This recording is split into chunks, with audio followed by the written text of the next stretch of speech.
Hello मेरे प्यारे बच्चों। कैसे हैं आप लोग। तैयारी अच्छी चलती होगी आप लोगों की। आज हम पढ़ेंगे Hindi Prestige set. Theory class में कल से देना शुरू करूंगी। पहले का वीडियो जो पढ़ा है वो देख लीजिएगा आप लोग।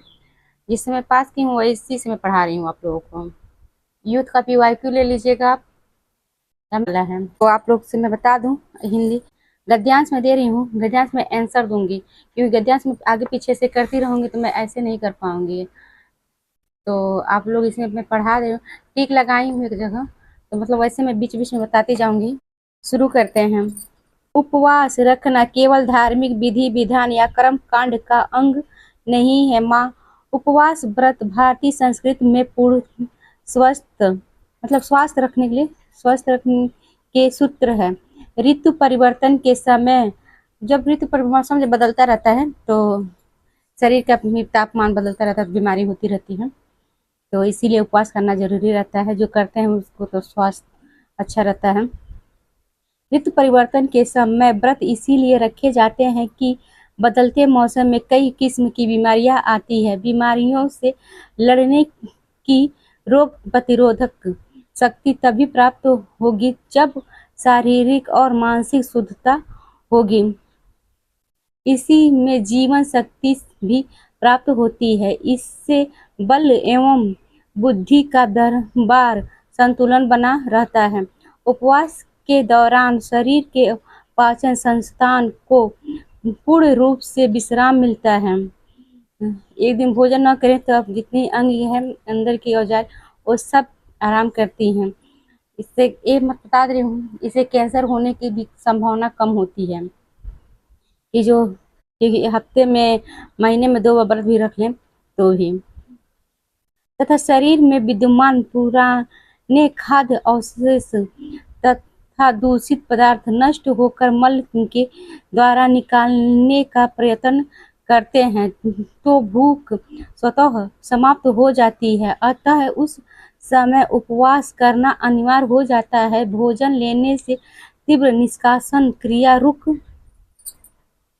इसलिए मैं कहीं आगे पीछे करना पड़ता है मुझे तो जाती है। भूख न रहने पर भोजन न किया जाए तो पूर्ण रूप से शारीरिक सफाई होकर रोग का कारण जड़ से समाप्त हो जाता है। उसके पश्चात नियमित तथा उपयुक्त उचित आहार देने पर रोग के लौटने की आशंका नहीं रहती है। इसी में आप लोग का आंसर भी रहता है। बड़ा रहता तो मैं आप लोग को दिखा देती, एक टिक लगाई थी।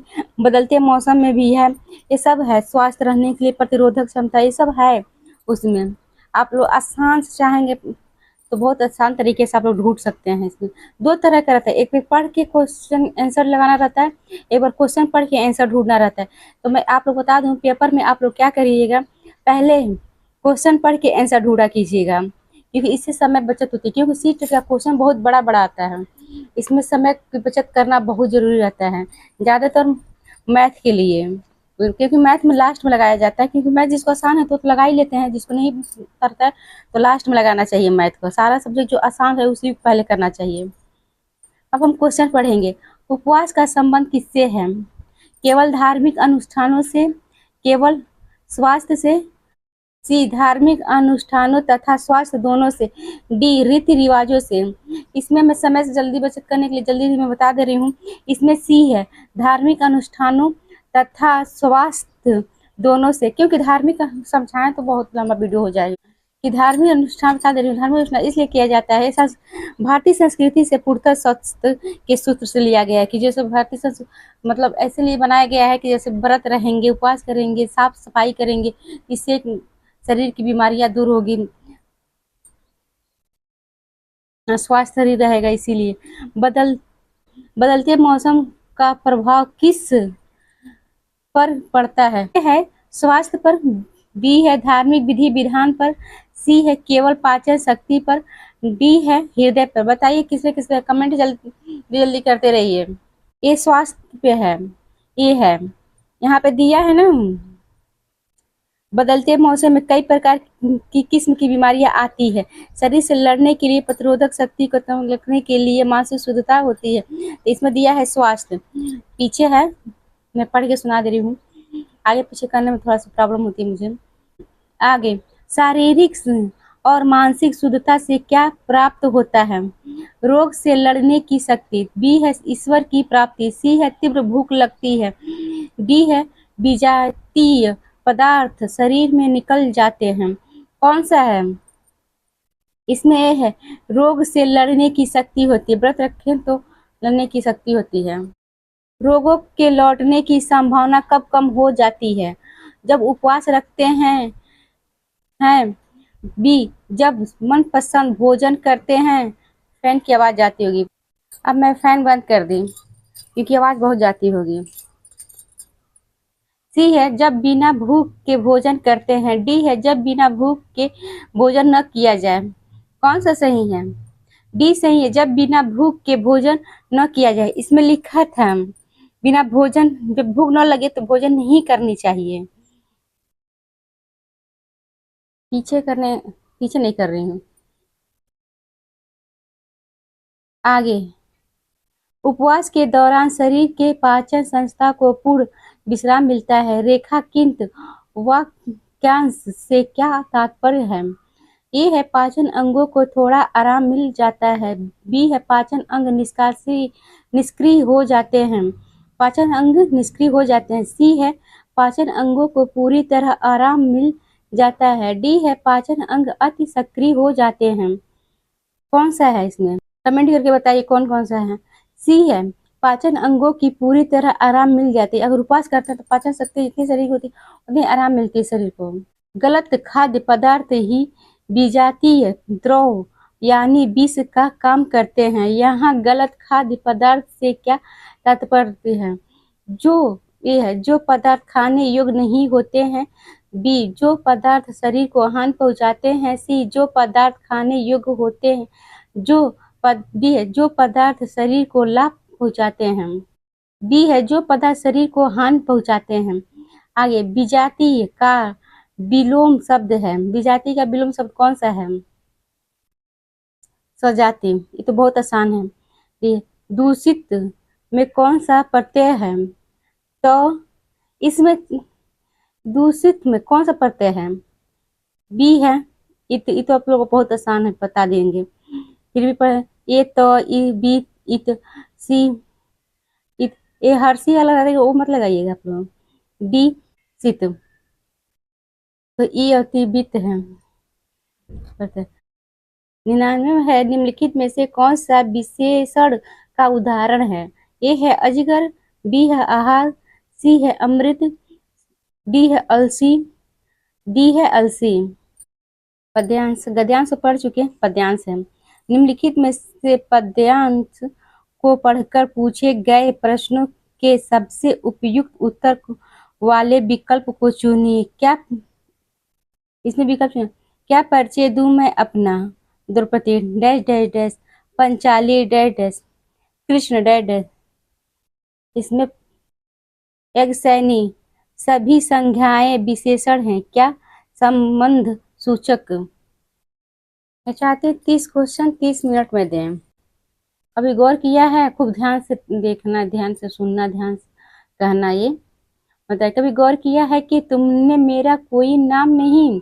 द्रोणाचार्य के अपमान का बदला चुकाने को पिता को चाहिए था योद्धा, और धृष्ट दुम्मन के पीछे जग की अग्नि से औचक ही निश्चित मैं सबको सतबंध कर खुद ही प्रयोजन बनती रहती।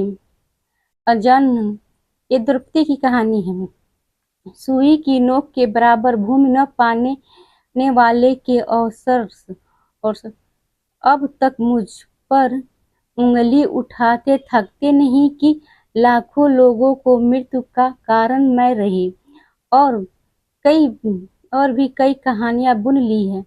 ये है उन्होंने महज इसीलिए कि मैं कभी रोई नहीं, गिड़गिड़ाई नहीं। न माँ के सम्मुख जब उन्होंने बांट दिया 5 बेटों में सभा में, जहाँ जहाँ जहाँ 5-5 पतियों के बावजूद मैं अकेली पड़ गई। निश्चित शब्द है। तत्सम, तद्भव, देशज, विदेशज क्या है?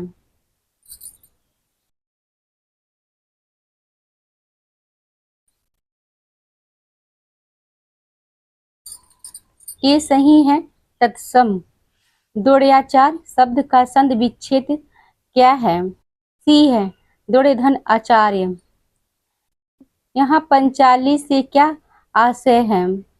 यह ए 5 पतियों की पत्नी, बी पंचाल देश की राजकुमारी, सी पंचाली जाति के लोग, डी 5 बेटों की मां। ये तो आप लोग को पता ही होगा। आंसर में दिया है पांचाल देश की राजकुमारी है। और जो नहीं जानते वो कहते हैं लोग कि कुंती ने 5 बेटों में बांट दी तो उनका नाम पंचाली पड़ गया। 5 पतियों की पत्नी। ये आंसर दिया है इसमें। आगे, पिता को चाहिए कि एक योद्धा, यहाँ किसी योद्धा की बात हो रही है। द्रुपद, अर्जुन, अश्वत्थ, धृष्ट, धूमन। कौन सा सही है? धृष्ट धूमन की कौन सा सही है? डी सही है, धृष्ट धूमन। जग की अग्नि से कौन उत्पन्न हुआ? जग की अग्नि से कौन उत्पन्न हुआ? 5 पांडव, धृष्टद्युम्न, द्रौपदी, धृष्टद्युम्न और डी है धृष्टद्युम्न और द्रौपदी। कुरुसभा के उपस्थित द्रौपदी के पंक्तियों को क्या कहा जाता है? ए है पंचाल, बी है कुरु, डी है पांडव, डी है अभीर। कौन सा सही है? सी है पांडव। आगे, मनुष्य अनुभव के माध्यम के भाषा ठीक उसी प्रकार से सीखते हैं जिस तरह वे अन्य कौशल सीखते हैं। यह किस विचार के सिद्धांत की ओर संकेत करता है? मनुष्य अनुभव जो जैसा कल्चर रहता है वैसे सीखते हैं इस जिस तरह वे अन्य कौशल सीखते हैं, यह किस विचार के सिद्धांत की ओर संकेत करता है? चॉम्स्की, पियाजे, वाइगोस्की, स्किनर। ये तो आप लोग पता ही होगा, बहुत आसान है।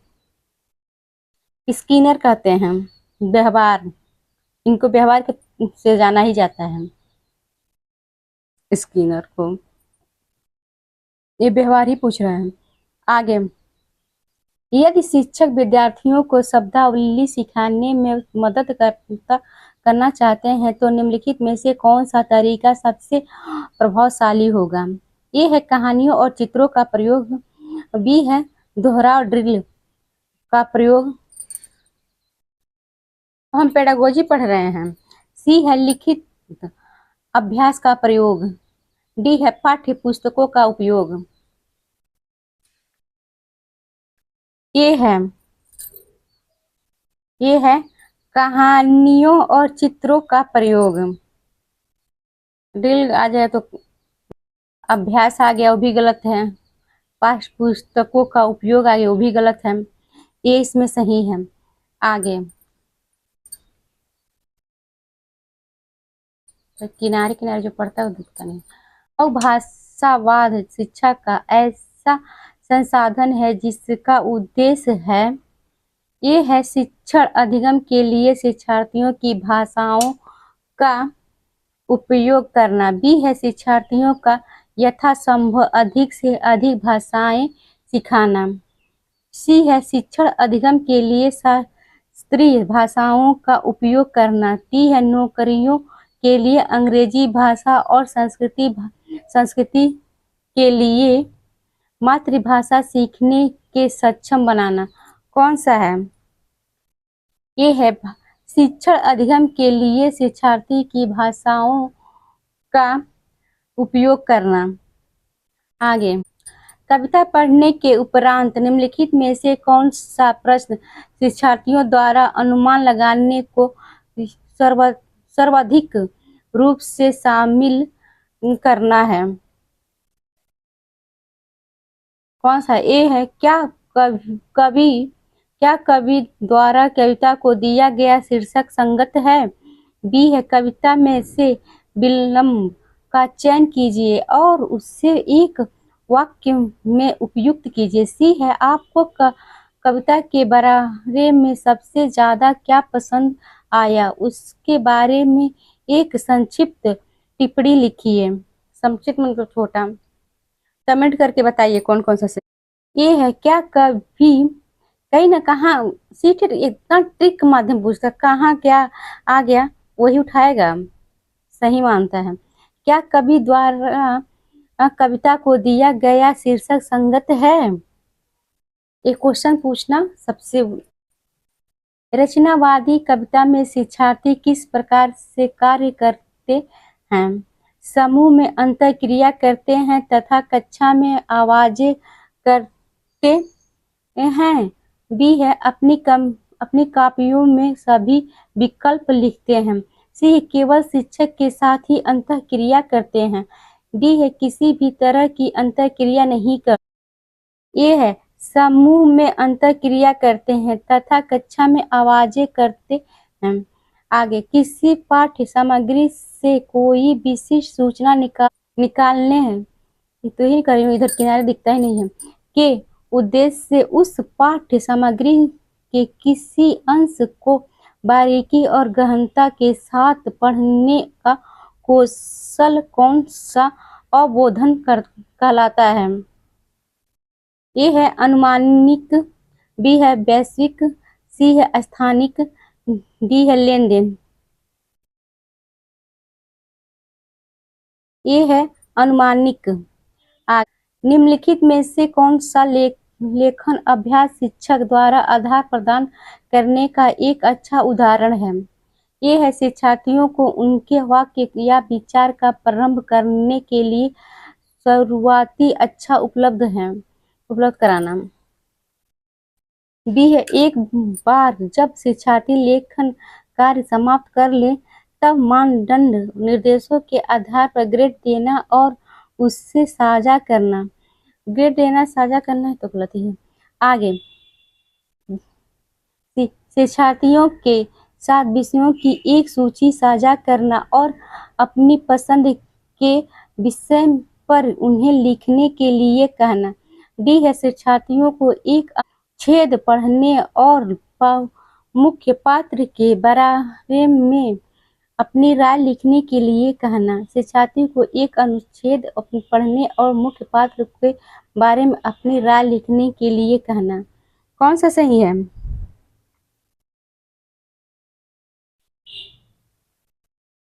ये है शिक्षार्थियों को उनके वाक्य या विचार का प्रारंभ करने के लिए शुरुआती वाक्य उपलब्ध कराना। आगे 113 क्वेश्चन।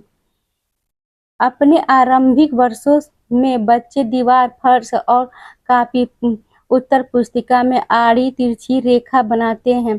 भाषा लिखने में यह अवस्था क्या कहलाती है। लोग कहते हैं दीवार गोज रहे हैं, कापी भर दे रहे हैं, फाड़ दे रहे हैं। ये शुरुआती लक्षण है कापी पढ़ने उन सबों का अच्छा सीखने का। आड़ी तिरछी रेखाएं बनाना बच्चे ऐसे ही शुरुआती करते हैं। कलम पकड़ना, गोजना, लोग कहते हैं गोजते हैं सब, ये सब क्या करते हैं सब तो बुरे लगता है बड़े लोगों का, मगर वो शुरुआती लक्षण है, अच्छा काम है, वो नहीं घुसाना चाहिए। तीसरा ब्लिंग, दूसरा है प्रारंभिक साक्षरता, सी है लेखन कौशल, डी है ग्राफिक विकास। कौन सा है। बी है प्रारंभिक साक्षरता, शुरुआती लक्षण का ही नहीं। आगे निम्नलिखित में से कौन सा सीखने का आकलन है। ये मूल्यांकन का विधि मैं थ्योरी में दूंगी, मैं नोट्स बनाई हूँ सिलेबस के अनुसार, तो उसके अनुसार मैं पढ़ाऊंगी क्योंकि मैं हॉस्पिटल जा रही हूँ तो थोड़ा समय नहीं मिल रहा है मुझे। निम्नलिखित में से कौन सा सीखने का आकलन है। ए है लिखित परीक्षाएं, बी है अवधि के अंत में परीक्षाएं, सी है रचनात्मक आकलन, डी है संकल्पात्मक आकलन। कौन सा सही है। इसमें सी है रचनात्मक आकलन। रचनात्मक जहां पूछे वो सही माना जाता है, बहुत सही रहता है, मतलब क्वेश्चन कौन सा उसका ट्रिक है रचनात्मक। आगे ध्वनि विज्ञान के 5 वह है निम्नलिखित में से कौन सा ध्वनि विज्ञान का अवयव नहीं है? अवयव नहीं है। बात और लहजा, सी है संयोजन, बी है विहंग दृष्टि स्कीम। कौन सा सही है 116 का? संयोजन। यदि एक बालक किसी एक भाषा का अच्छी पाठिका है, तो वह दूसरी अवस्था किस अन्य भाषा का अच्छा पाठन हो सकता है? जब वह दूसरी अन्य भाषा सीखता है, इससे जानना जाता है। पूछ रहा है क्वेश्चन में, यदि एक बालक किसी एक भाषा का अच्छा पकड़ हो, पठन, अच्छी पाठिका है, पकड़ मतलब अच्छी पाठिका पठन, तो वह दूसरी अथवा किसी अन्य भाषा का अच्छा पाठक हो सकता है जब वह दूसरी अन्य भाषा सीखता है, इससे जाना जाता है। इस पे मैं टॉपिक बनाई हूँ, बहुत अच्छा है, पढ़ लीजिएगा, वो भी थ्योरी में दूंगी। जो एक भाषा में रहता है निपुण, दूसरे भाषा में क्या कर सकता है, सब पकड़ रहती है मगर उतनी अच्छी तरह से पकड़ नहीं रहती है जितनी जितने हम लोग मातृभाषा में जो बोलचाल की भाषा बचपन से सीखे, उसमें देखिए बच्चे कितने अच्छे से पकड़ लेते हैं। और कहीं और भाषा बोले इसमें थोड़ा सा उसको मुश्किल होता है। ये छोटे बच्चे के अनुसार ही पढ़ाना है ना, तो उसके अनुसार ही पूछ रहा है क्वेश्चन। ए है पठन क्षमता, बी है पठन की रणनीति, सी है कौशल का अंतरण, सी डी है उच्च स्तरीय कौशल। कौशल का सी है अंतरण। आगे 117, इनमें कौन सा पढ़ने का उप कौशल नहीं है? ये है उच्च स्वर में पढ़ने और अर्थ बनाना बताना, बी है पाठ्य सामग्री को सूचना हेतु ध्यान देना, सी है निष्कर्ष निकालने के लिए पढ़ना, डी है बेहतर उच्चारण हेतु पढ़ना, ए है उच्च स्वर में पढ़ना और अर्थ बताना। आप लोग बताइए, इस क्वेश्चन बहुत आसान है। बी है पाठ्य, फिर से मैं पढ़ दे रही हूँ, पाठ्य सामग्री को सूचना हेतु ध्यान से देखना, सी है निष्कर्ष निकालने के लिए पढ़ना, डी है बेहतर उच्चारण हेतु पढ़ना। कौन सा सही है?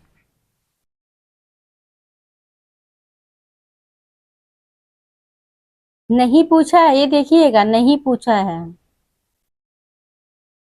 डी है बेहतर उच्चारण हेतु पढ़ना। इसमें डी गलत है। 118, किस शिक्षार्थी की भाषा सी किस शिक्षार्थी की भाषा विषय क्षेत्र में किस विशिष्ट कमजोरी को किसके द्वारा पहचाना जा सकता है? ए है निष्पादन परीक्षण, बी है निदानात्मक परीक्षण, बी है योगात्मक परीक्षण, डी है बी है निदात्मक परीक्षण। आगे, निम्नलिखित में से कौन सा शिक्षार्थियों को संक्षेपण के शिक्षण में सर्वाधिक उपयुक्त है? है इस कहानी का शीर्षक क्या होगा? बी है इस कहानी का कोई अन्य अंत सोचिए, सी लेखक ने कुत्ते के पात्र को किस प्रकार चित्रण किया है, डी है दी गई तस्वीर के आधार पर अनुमान लगाइए कि कहानी में क्या हो रहा। यही सही है। इस कहानी सी टेट में देखिए, खुद मैं ठीक बता दे रही हूँ, खूब जो बड़ा क्वेश्चन रहे, 3 क्वेश्चन एक बराबर हो, चौथा क्वेश्चन बड़ा हो, उसको मांग लीजिए। और जो 3 क्वेश्चन बहुत बड़ा है, आप एक क्वेश्चन उसमें से 3 क्वेश्चन मतलब एक क्वेश्चन में जो छोटा होगा वो सही होता है। ये ट्रिक है, जब क्वेश्चन ना आए समझ में तो वहां पे एक काम चलता है, जैसे टिक लगा देंगे तो सही हो जाता है। इसमें पूछा है ए सही है। देखिए तीनों थोड़ा थोड़ा बड़ा है, हल्का हल्का एक छोटा है सबसे, तो ऐसे मैं बता दूंगी। ये है इस कहानी का शीर्षक क्या होगा? 120 क्वेश्चन, लास्ट क्वेश्चन है ये। कमेंट करके बताइए और सब लाइक सब्सक्राइब कर दीजिएगा। में से कौन सा प्रथम भाषा के अर्जन में महत्वपूर्ण कारक है? पहला है शिक्षक, बी है विद्यालय, सी है अवसरों की प्रकृति, डी है पहचान तथा अवसरों की प्रकृति। आप लोगों को जो पूछना है कमेंट करके पूछिए, क्योंकि मैं वीडियो बहुत फास्ट पढ़ती हूँ मैं, 30 क्वेश्चन आप लोग सिखाती हूँ, 30 मिनट में करिए। इससे चाहिए कम करना तो इससे कम भी करिए आप लोग, क्योंकि सीटेट बहुत लॉन्ग क्वेश्चन पूछता है, बड़ा बड़ा, जो पढ़ने में ही मुश्किल होता है। वो लगता है पढ़ने में, यहाँ आधा पढ़ेंगे तो लगेगा सही ये पूछ रहा है, फिर आगे बढ़ेंगे तो लगेगा ये पूछ रहा है, वो घुमाता बहुत है। इसलिए कहते हैं सीटेट, इसलिए सीटेट पास करने में बच्चे बहुत कम रहते हैं। लाइक और सब्सक्राइब कर दीजिएगा, कुछ पूछना